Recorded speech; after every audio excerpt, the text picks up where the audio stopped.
Hello everyone, welcome back to my channel Harshita Education.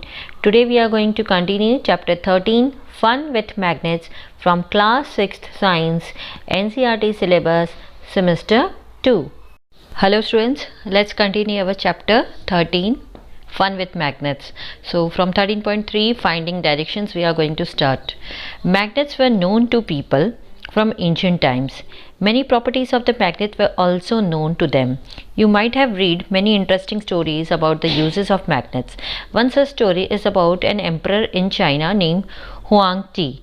It is said that he had a chariot with a statue of a lady that could rotate in any direction. It had an extended arm as if it was showing the way, which you can see in figure 13.8. The statue had an interesting property. It would rest in such a position that its extended arm always pointed towards south. By looking at the extended arm of the statue, the emperor was able to locate direction when he went to new places on his chariot. तो प्राचीन काल यानी कि ये पुराने समय की बात है। तो पुराने समय से जो लोग थे उनको चुंबक के बारे में काफ़ी कुछ पता था। तो मैग्नेट के कई जो गुण हैं, जो क्वालिटीज़ हैं, वो भी उनको पता थी कि भाई मैग्नेट जो है वो किस काम में आता है। तो मैग्नेट के यूज़ के बारे में आपने कई सारी रोचक कहानियाँ पढ़ी होंगी, इंटरेस्टिंग कहानियाँ पढ़ी होंगी। तो यहाँ पर ऐसी ही एक कहानी जो है वो चीन के एक राजा के बारे में बताई गई है, तो जिनका नाम था हुआंग टी। तो इनके बारे में कहा जाता है कि उनके पास एक जो औरत की मूर्ति थी जो किसी भी दिशा में घूम सकती थी, और ये जो है ये एक स्टैचू था जो उनके चैरियट के ऊपर था। चैरियट का मतलब होता है उनके रथ के ऊपर एक लेडी के स्टैचू थी, और उस स्टैचू की खास बात है कि उस स्टैचू का जो एक हाथ था वो एक्सटेंड यानी कि फैला हुआ था, जो कि रास्ता दिखा रहा हो ऐसा लगता था, जो कि आप यहाँ पर 13.8 फिगर में देख सकते हैं। ये देखिए यहाँ पे आपको दिख रहा होगा। तो ये जो स्टैचू है इसके पास एक दिलचस्प मतलब एक आप कह सकते हो प्रॉपर्टी है, जो संपत्ति है, कि ये जो स्टैचू है ये इस तरह से रेस्ट पर होता था, मतलब इस तरह से वो रुका होता था। जब भी इसका जो हाथ है, जो फैलाया हुआ हाथ है, वो हमेशा जब भी ये जो रथ रुकता है, ये जो स्टैचू रुकता था, तो इसका जो ये जो औरत की जो स्टैचू है इस तरह से खड़ी होती थी कि इसका एक्सटेंडेड हाथ जो साउथ डायरेक्शन है उसकी तरफ इशारा करता हुआ दिखता था। तो इस स्टैचू के एक्सटेंडेड हाथ को देख के राजा जो है वो नई नई जगहों पर जब जाते थे तो उनको दिशा का, वो डायरेक्शन का आराम से वो पता लगा लेते थे। उन्हें बहुत ही आसानी से पता चल जाता था कि वो किस डायरेक्शन में जा रहे हैं। Now you can see here, let us make such a direction finder for our self. तो इस तरह से आप क्या कर सकते हैं, आप भी अपने लिए एक जो डायरेक्शन है उसको पता लगाने के लिए एक डायरेक्शन फाइंडर बना सकते हैं। Now here one activity is given, activity 5, take a bar magnet, put a mark on one of its ends for identification. Now tie a thread at the middle of the magnet so that you may suspend it from a wooden stand, which you can see in figure 13.9. Make sure that the magnet can rotate freely. Let it come to the rest. Mark 2 points on the ground to show the position of the ends of the magnet when it comes to rest. Now draw a line joining the 2 points. This line shows the direction in which the magnet was pointing on in its position of rest. Now rotate the magnet by gently pushing one end in any direction and let it come to rest. Again mark the position of the two ends in its position of rest. Does the magnet now point in a different direction? Rotate the magnet in other directions and note the final direction in which it comes to rest. तो activity 5 में आपको बताया है कि एक bar magnet आपको लेना है।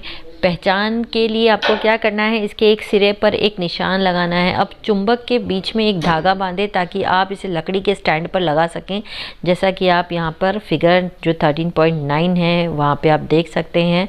तो इस बात का आपको ध्यान रखना है कि जो मैग्नेट है वो फ्रीली घूम सके। अब इसे थोड़ा सा रुकने दें। अब जब मैग्नेट रेस्ट की पोजीशन पर हो तब इनकी एंड्स की पोजीशन दिखाने के लिए ज़मीन पर दो आपको क्या करना है, पॉइंट्स को मार्क करना है। अब इन दोनों पॉइंट्स को मिलाने वाली जो लाइन है उसको ड्रॉ करें। ये लाइन उस डायरेक्शन को दिखाती है जिसमें मैग्नेट अपने रेस्ट की पोजीशन को इंडिकेट कर रहा है।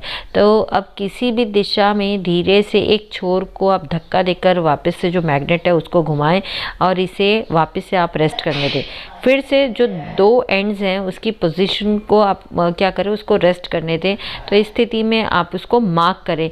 तो क्या मैग्नेट जो है वो अब एक अलग दिशा को इंडिकेट कर रहा है, या मैग्नेट को दूसरी दिशाओं में घुमाएं और फाइनल डायरेक्शन पर ध्यान दें जिसमें ये रेस्ट कर रहा है। तो इस तरह से आपको ये करना है।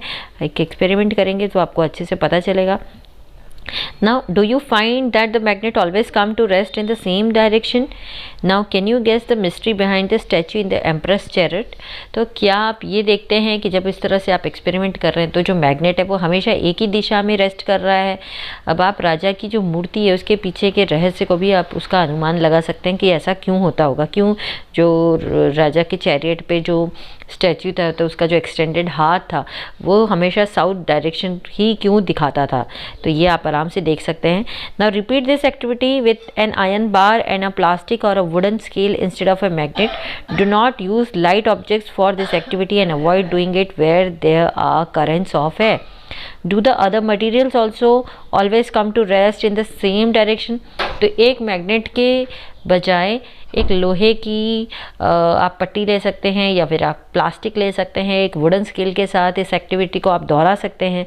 तो इस एक्टिविटी के लिए आपको हल्की वस्तुओं का उपयोग नहीं करना है और ऐसा करने से आपको बचना है जहाँ जो हवा है उसका जो बहाव हो, क्योंकि हवा के फ्लो से क्या होगा, वो चीज़ हिलेगी।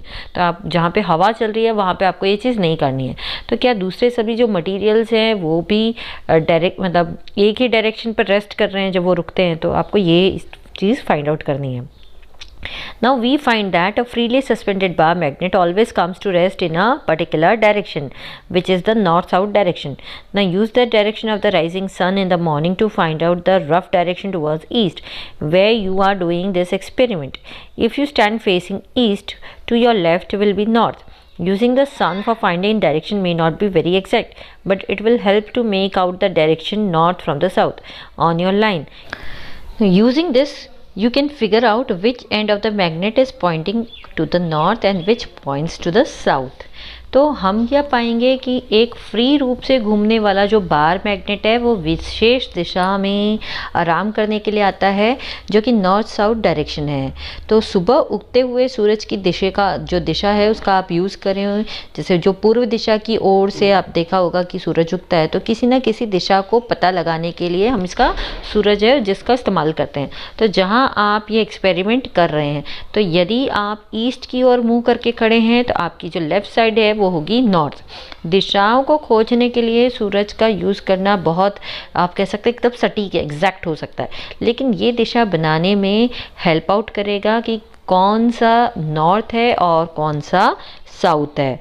The end of the magnet that points towards north is called its north seeking end or north pole of the magnet. The other end that points towards the south is called south seeking end or the south pole of the magnet.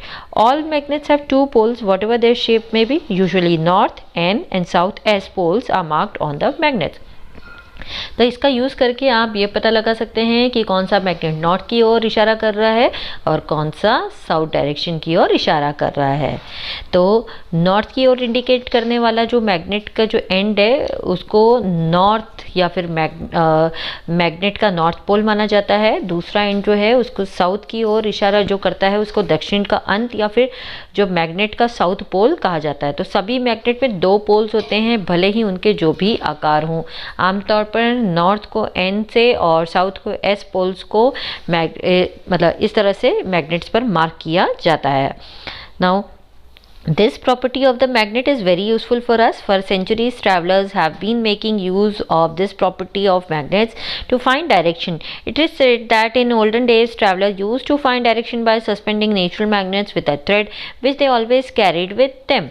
तो magnet की ये जो property है हमारे लिए बहुत ही ज़्यादा useful रही है सदियों से। जो यात्री हैं, जो यानी कि जो ट्रैवलर्स हैं, वो दिशा खोजने के लिए मैग्नेट की इस प्रॉपर्टी का यूज़ करते हैं। कहा जाता है कि जो पुराने दिनों में यात्री एक धागे के साथ इस नेचुरल मैग्नेट को सस्पेंड करके दिशाएं खोजते थे, जिसे वे हमेशा अपने साथ ले जाया करते थे। Later on a device was developed based on this property of magnet. It is known as compass. A compass is usually a small box with a glass cover on it.